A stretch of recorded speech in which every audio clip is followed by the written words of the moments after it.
acusaciones que me hace el día de hoy el Ministerio Público son más falsas que las pestañas y la nariz de la Pinocho que está en Palacio, avalada por el AMPA que está en la Plaza Bolívar. Así lo dijo el expresidente de Perú, Pedro Castillo, sobre Dina Boluarte, quien lo sucedió en el cargo durante la audiencia en la que la Fiscalía le pidió al Poder Judicial prolongar por 18 meses la prisión preventiva en contra de Castillo en su proceso por el fallido golpe de Estado. Por este caso, el exmandatario es indicado por el presunto delito de rebelión y enfrenta un pedido de 34 años de prisión. El juez supremo de la investigación preparatoria, Juan Carlos Checkley, evaluó en audiencia el pedido formulado por la Fiscalía, pero no hubo un pronunciamiento de inmediato, Enrique. Sí, la medida original de 18 meses de prisión preventiva impuesta en diciembre de 2022 vencía este jueves. Sin embargo, en caso que el magistrado no apruebe la prolongación o no emita una resolución al respecto a la medida cautelar, Castillo no saldría libre porque se encuentra vigente una segunda orden de prisión preventiva por 36 meses por presunta organización criminal y corrupción en el uso de recursos de empresas del Estado. Saludamos a esta hora a Víctor Reyes, analista político y periodista de la sección política del diario El Comercio de Perú. Bienvenido a la mañana NTN 24. Hola Carla, Enrique, gracias por la invitación. Pues antes de entrar al tema jurídico que enfrenta el expresidente Pedro Castillo, quisiera retomar el análisis de esas palabras que dijo Pedro Castillo en contra de Dina Boluarte. No es muy bajo el nivel del debate de parte de un expresidente en contra de una presidenta, es decir, bienvenida a la diferencia, bienvenida a las críticas, bienvenida a las denuncias, si él cree que su proceso es amañado, lo que sea, pero referirse así a una presidente, pues no está bien. Bueno, sí, causó sorpresa y llamó la atención esta frase que usa Pedro Castillo, sobre todo al final de la audiencia, es lo último que dice al final, cuando se estaba debatiendo esta prolongación de su prisión preventiva. Pero lo que pasa es que Castillo, al estar recluido en el penal, viene usando sus apariciones en audiencias judiciales para dar este tipo de mensajes políticos, normalmente atacando a la presidenta, atacando al Congreso. Y bueno, esta vez hizo una referencia explícita pues, a la apariencia de la presidenta, sobre todo porque en las últimas semanas se conoció que la presidenta habría pedido, eso está en investigación, habría pedido unos días libres, habría dejado de ejercer sus labores como mandataria para someterse a una cirugía estética. Esto ha sido hace ya varios meses. Entonces, haciendo referencia a eso, Castillo usa esta frase desafortunada, evidentemente, para referirse a la presidenta y que, bueno, al menos cumplió su objetivo de ser, digamos, repetido por sus seguidores. Es una frase que ha estado circulando bastante en redes sociales y evidentemente, como lo dices tú, Carla, no es el nivel que se espera de un expresidente para referirse a quien fue su vicepresidenta, además, y fue su ministro durante varios meses, pero que ahora están enfrentados políticamente. Entonces, de alguna manera, Víctor logra su objetivo con estos dichos, trasciende la frase de Pinocho, etcétera.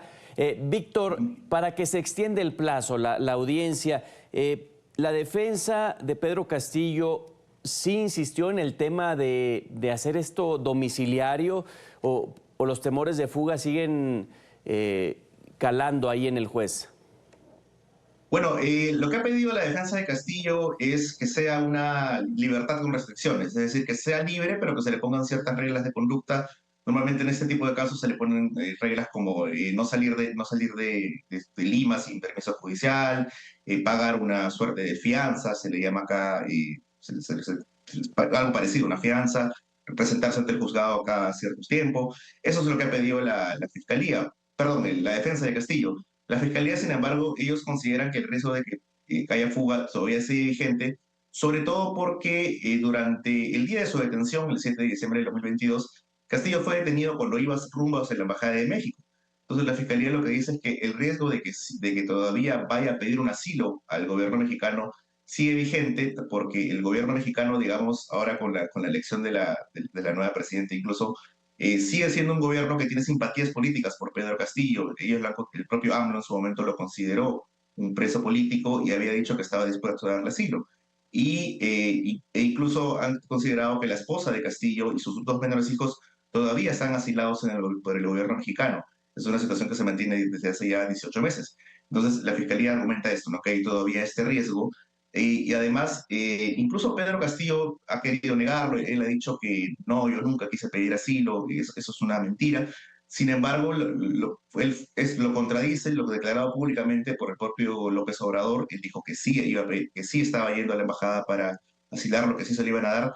El entonces canciller mexicano Marcelo Ebrard también corroboró de que él había pedido un asilo político. El embajador de México en Perú en ese entonces, que luego fue expulsado, Pablo Monroy, también corroboró que él había pedido un asilo político. Sin embargo, ayer Pedro Castillo lo quiso negar. Quizás ese ha sido el aspecto más débil de su defensa y más fácil de desmentir de su defensa, y pues, seguramente lo va a tomar en cuenta el juez para resolver este pedido.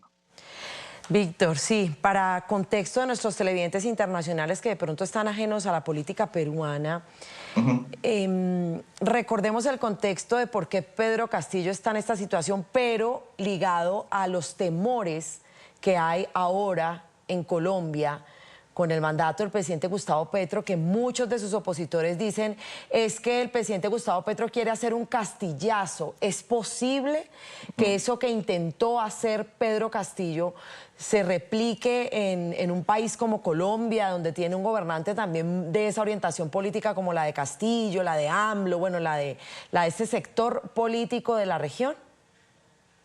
Mira, lo que pasó con Castillo fue que, para recordárselo también a los televidentes, él comienza a verse rodeado por investigaciones del Ministerio Público, de la Fiscalía.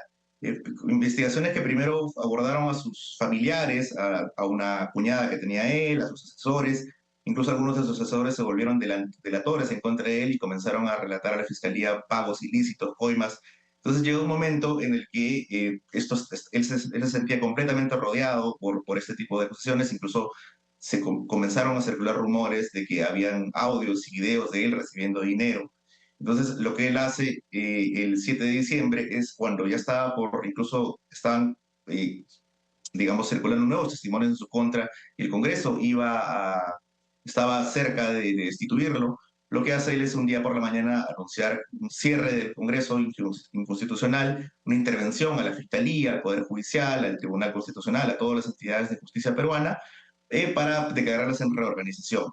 ¿Qué pasó? Que su golpe anunciado en un mensaje a la nación no tiene efecto porque la policía y las Fuerzas Armadas no le hacen caso, se pronuncian en contra de ese golpe, y él se da cuenta de esto, quiere irse a la Embajada de México a asilarse, y es detenido en el camino por su propia escolta policial. Entonces, aquí lo que vemos es que esta fue una decisión, un golpe de Estado fallido, impotente, provocado y por todos los testimonios que se han conocido desde entonces, por las acusaciones de corrupción que tenía Pedro Castillo. Entonces, lo que evitó que el Perú caiga en ese momento en una dictadura al estilo de Fujimori, una intervención sobre todo a los entes del sistema de justicia, fue que la policía y las Fuerzas Armadas se pusieron del lado de la Constitución, es decir, se pusieron del lado de respetar la legalidad y dar cuenta de que ese golpe de Pedro Castillo fue motivado por un afán digamos, de tomar el poder. Entonces, lo importante es eso, ¿no? Si Víctor, hay un gobernante... Sí, perdón, Víctor, sí. pero claro, a Perú lo salvó que la policía no respaldó este golpe de Estado. Eso salvó al Perú de que hiciera Castillo lo que quiso. Pero, insisto en la pregunta, ¿podría pasar algo así en Colombia? Bueno, ahí hay que...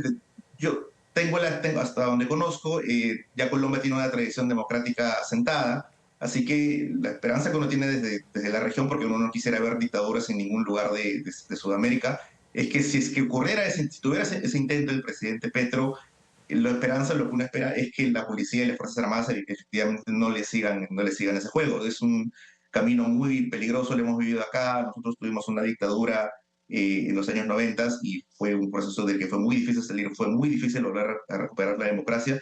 Y uno espera que tanto en Colombia como en Perú, como en el resto de países de la región, siempre que hay un intento de este tipo, un intento de patear el tablero democrático, de tomar las instituciones de justicia que deben ser independientes, las fuerzas democráticas, en este caso la policía y las Fuerzas Armadas, que son vitales para cuando hay un tipo de intentona golpista, se pongan del lado de la democracia y le den la espalda a todo intento que haya de subvertir el orden constitucional.